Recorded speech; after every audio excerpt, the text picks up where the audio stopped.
चाय बेचने वाली चुड़ैल और कूड़ा उठाने वाली चुड़ैल। रात के 3 बज रहे थे। पूरे रेलवे स्टेशन पर सन्नाटा था। जोर जोर से हवाएं चल रही थी। तभी रेलवे स्टेशन पर एक ट्रेन आकर रुकती है, जिसमें कई सारे पैसेंजर अंदर बैठे होते हैं, लेकिन कोई भी आदमी उस ट्रेन से बाहर नहीं उतरता। सभी लोग अपनी खिड़कियां बंद कर लेते हैं कि तभी अंदर से एक औरत अपने पति से कहती है, सुनिए जी, इस स्टेशन पर कोई उतर नहीं रहा। ट्रेन आगे क्यों नहीं बढ़ रही और सबने अपनी खिड़कियां क्यों बंद कर ली? कितनी गर्मी हो रही है, ऐसे तो मेरा दम घुट जाएगा। उसकी बात सुनकर तभी एक बूढ़ा आदमी कहता है,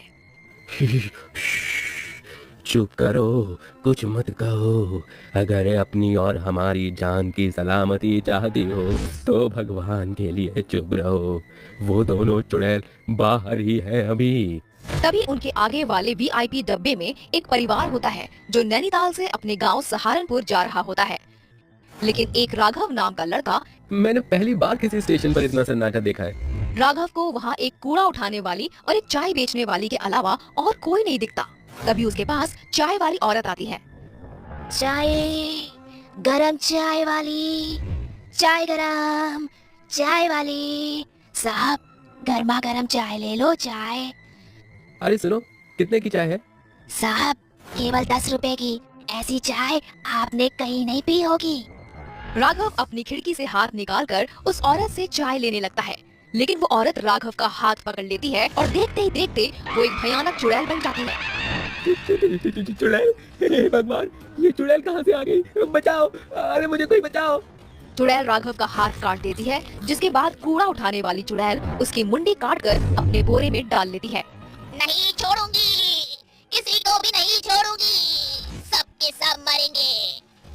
राघव के चिल्लाने की आवाज सुनकर डब्बे के सभी लोग जाग जाते हैं और ट्रेन के सभी पैसेंजर बहुत डर जाते हैं। और ट्रेन के चलने के बाद वो बूढ़ा आदमी उस औरत को बताता है, ये कुछ महीने पहले की बात है।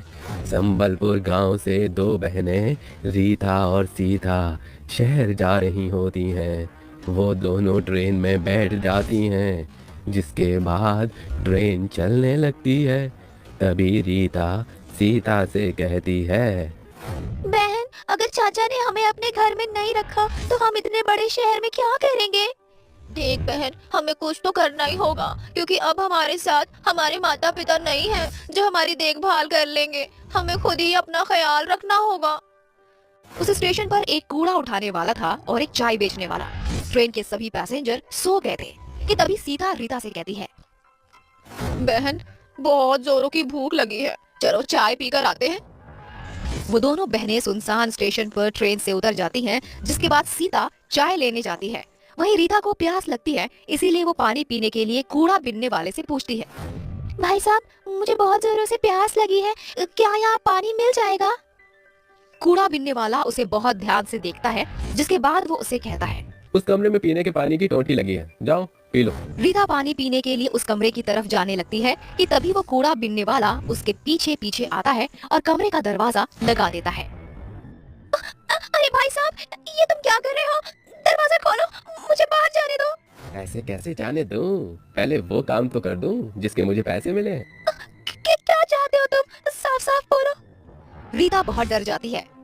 इतने में वो आदमी एक खंजर निकालता है और उसके दोनों हाथ और उसकी मुट्ठी काट देता है। रीता वहीं मर जाती है। उसे मारने के बाद वो आदमी चाय वाले के पास जाता है। जब सीता कूड़े बिनने वाले के हाथ में खून से लथपथ खंजर देखती है तो वो डर जाती है, लेकिन तभी पीछे से चाय वाला उसका मुंह दबाकर उसे वहीं ले जाता है जहां उसने उसकी बहन रीता को मारा था। ये तुम क्या क्या कर रहे हो? तुमने मेरी बहन को मार दिया।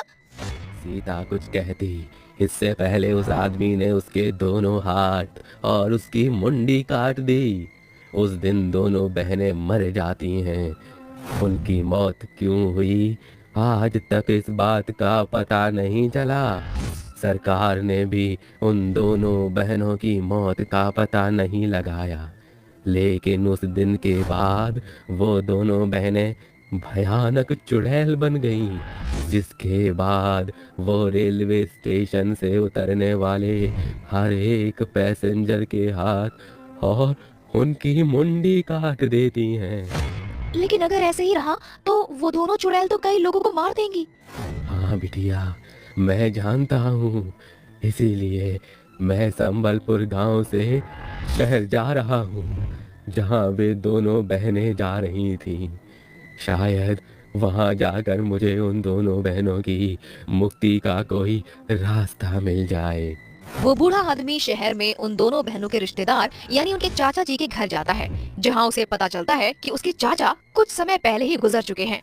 तभी रीता सीता की चाची उर्मिला उस बूढ़े आदमी से कहती है, बाबा, मैं ज्यादा कुछ नहीं जानती, लेकिन अपने पति को हमेशा किसी बात को लेकर परेशान देखा करती थी और मरते समय उनकी जेब से ये एड्रेस मिला था मुझे, शायद आपके किसी काम आ जाए।